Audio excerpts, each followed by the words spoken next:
Taste the Daily. இந்திய தமிழக மீனவர்கள் சிலர் கடல் எல்லையை மீறி இலங்கை கடற்பகுதியில் மீன்பிடிப்பதாலேயே பிரச்சனை ஏற்படுவதாக இலங்கை மீன்வளத்துறை அமைச்சர் விசேட தெரிவித்துள்ளது அதிர்ச்சியை ஏற்படுத்தியுள்ளது.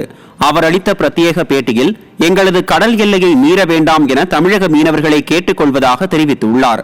அவ்வப்போது இலங்கை மீனவர்கள் இந்திய கடல் எல்லைக்குள் நுழைந்து மீன்பிடித்து கைதாகும் நிலையில் தமிழக மீனவர்களை மட்டும் அவர் குற்றம் சாட்டியுள்ளது சர்ச்சையை ஏற்படுத்தியுள்ளது.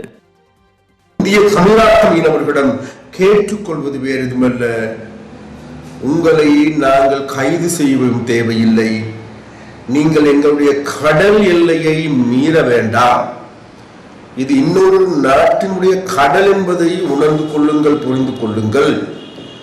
அபகாரம் தொடர்கின்ற பட்சத்திலேயே எங்களுடைய நாட்டில் இருக்கின்ற சட்டத்தின்படி கடற்படையினரால் நீங்கள் கைது செய்யப்படுகின்றீர்கள்.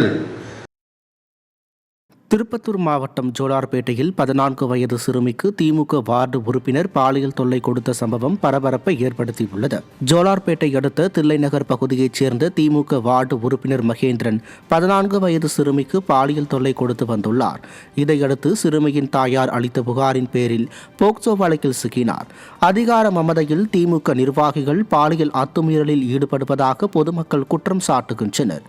யார் அந்த சார் என எதிர்க்கட்சித் தலைவர் கேள்வி கேட்ட நிலையில் அடுத்தடுத்து பல பாலியல் வன்கொடுமை வழக்குகளில் திமுகவின் சார்கள் சிக்குவது தொடர்கதையாகி உள்ளதாக மக்கள் கருத்து தெரிவிக்கின்றனர்.